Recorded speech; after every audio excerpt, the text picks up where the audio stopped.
जय माँ इंद्राक्षी जय अम्बे। इंद्राक्षी धाम में सभी साधकों का हम हार्दिक स्वागत करते हैं। हमारे यहाँ अग्नि की पूजा, वायु की पूजा, वृक्षों की पूजा, नाना भांति से हम विशेष प्रकार की पूजाएं करते हैं। और नाना भांति से ऐसी कुछ जड़ी बूटियाँ होती हैं, ऐसी कुछ चीज़ें होती हैं जो हमारे बहुत काम की होती हैं। उनमें से होती है कोड़ी।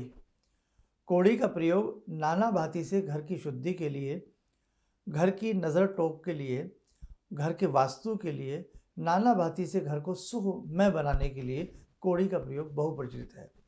आज हम कोड़ी का प्रयोग आपको बताने वाले हैं।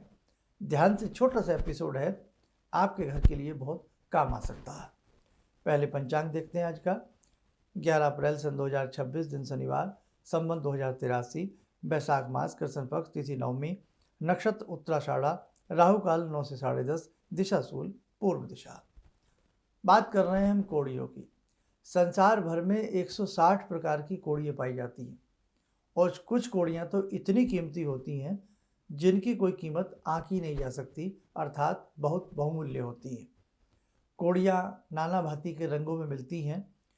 आजकल के बच्चे तो नहीं इनको जानते होंगे। पुराने समय में कुछ कोड़ियों का पैसे के रूप में भी प्रचलन रहा है। यूनान की देवी वीनस को भी कोड़ियाँ भेंट की जाती थी। और कुछ समय जब छोटे छोटे बच्चे होते थे पुराने समय में, तो कोड़ियों से खेलते भी होते थे। कोड़ियों की मालाएं बनती थी, खासतौर से पशुओं के गले में डाली जाती थी।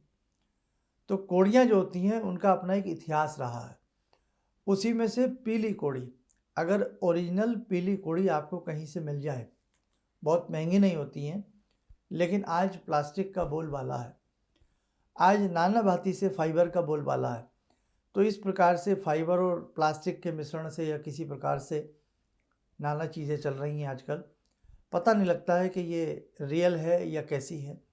ऐसी हत्ता जोड़ी बना दी जाती है। बहुत ऐसी तांत्रिक वस्तुएं हैं जो कहीं ना कहीं बहुत विशिष्टता अपने आप में समाये हुए रखती हैं। पीली कोड़ी ओरिजिनल हो तो आप 7 पीली कोड़ी ले लें, उसमें थोड़ी सी फिटकरी बांध लें और दिन रखें इसके लिए आप रविवार के दिन 7 पीली कोड़ी और फिटकरी को आप किसी पीले कपड़े में बांध लें। और यदि लगता है कि आपके घर में कुछ ऐसी बातें, ऐसी घटनाएं अचानक घट रही हैं जो पहले नहीं थी, अचानक नुकसान होना, चोरी होना, घर में बहुत लोगों का अक्सर बीमार रहना, दवाई के ऊपर पैसा खर्च होना, या यूँ कहें जो भी बरकत आ रही है, जो भी पैसा आ रहा है वो बिल्कुल बेकार ही जा रहा है, या यूँ कहें घर में कुछ असामान्य सी घटनाएं हो रही हैं, समझ में नहीं आ रहा है कि हमारे परिवार में ये कुछ दिन से क्या हो रहा है। कहीं वास्तु तो ख़राब नहीं, कहीं कुछ बातें तो दिक्कत नहीं कर रही हैं। तो इस प्रकार से जब आपको ऐसी शंका सुबह हो और ऐसी स्थिति हो, या आपके घर में कोई ऐसा वास्तु दोष हो जो आपको नज़र ना आता हो लेकिन आपके घर में वास्तु दोष है, या कोई आपके घर में बहुत बड़ा वास्तु दोष बता रहा है, तो भी आप साथ, लेकिन ये ध्यान रखें, ये आपकी जिम्मेवारी है। पीली कोड़ी ओरिजिनल होनी चाहिए। या आप वहाँ से लें जहाँ पंसारी या जहाँ पूजा पाठ की चीज़ें मिलती है, किसी प्राचीन दुकान से लें, पुरानी दुकानों से लें, तो वहाँ से 7 पीली कोड़ी ले आएँ। ये ध्यान रखें कोड़ी पूरे आकार की हो, कोड़ी फूटी हुई ना हो, या कहीं से छोटी या बड़ी ना हो, एक समान रूप में सुंदरता हो और उसके ऊपर स्निग्धता हो, चिकना हिस्सा उसका बढ़िया होना चाहिए।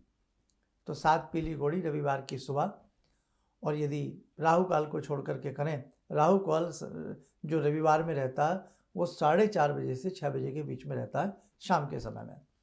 राहु काल को छोड़ करके 7 पीली कोड़ी फिटकरी पीले कपड़े में धूप दीप दे करके, लक्ष्मी माता का ध्यान करके, कहीं कहीं कोड़ी के रूप में कुछ प्रयोग लक्ष्मी जी के भी बताए गए हैं, वो कभी बाद के एपिसोड में देखेंगे।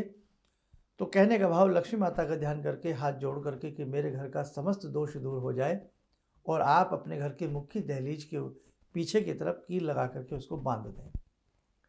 और उसी के साथ साथ यदि आपको लगता है मेन गेट हमारा अपना नहीं है, घर अपना नहीं है, फ्लैट वगैरह में रहते हैं, तो आपका फ्लैट का, आपके घर का जो मेन दरवाज़ा हो उसके पीछे की तरफ आप उसको बांध दें।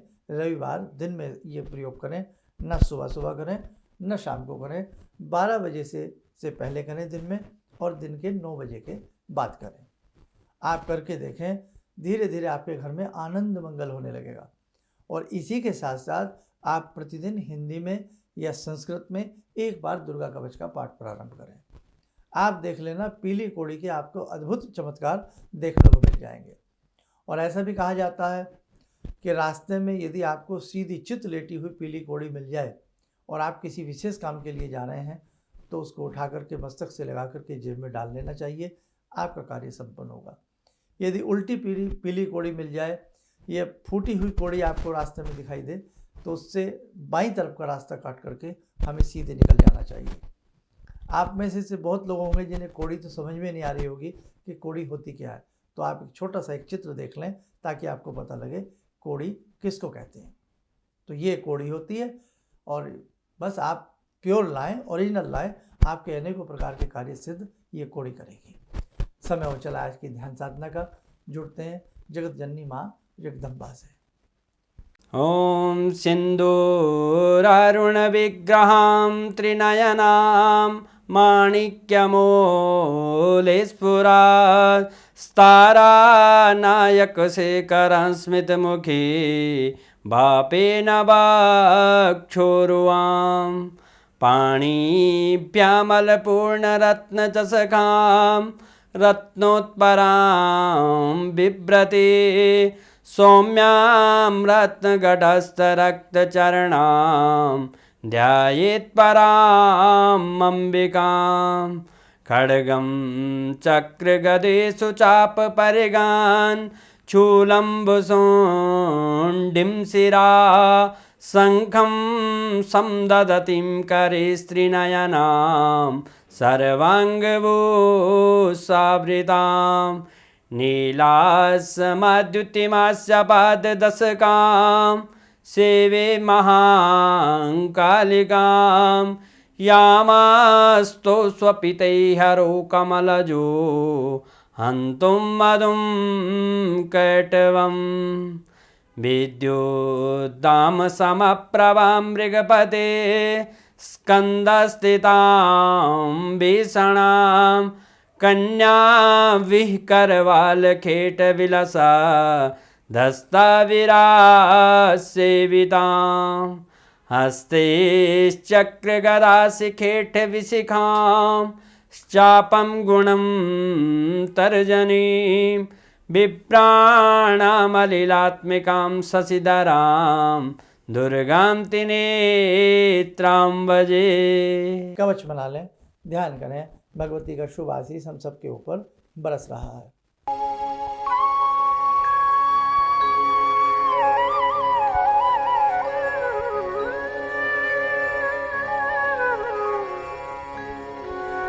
ओम बोलते हुए नेत्र खोलें, सामान्य हो जाए। अब एक संदेश सुन लें। 10 मई का अष्टमी है, और अष्टमी में जगत जननी जगदम्बा की हम सब स्तुति करने वाले हैं। इस जीवन में जितना हम पूजा पाठ जप तप कर लें, उतना ही हमारे काम आएगा। हमारे द्वारा की गई साधनाएं कभी विफल नहीं जाती, और गायत्री और जगत जननी जगदम्बा की साधना कभी विफल नहीं होती। इसलिए 10 मई को अष्टमी है।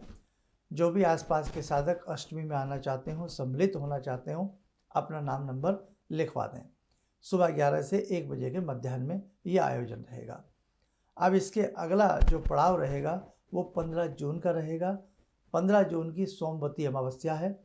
उस अमावस्या में हम विशेष प्रकार से भगवती जगत जननी गायत्री की साधना उपासना आपसे कराएंगे, और गायत्री की साधना उपासना अमोघ होती है। उसके लिए 40 दिन का हमने नियम बनाया है। 51,000 उसमें गायत्री के मंत्र जप आप करने का प्रयास करें। इतना भी आपसे ना हो सके तो एक माला तो ज़रूर करें।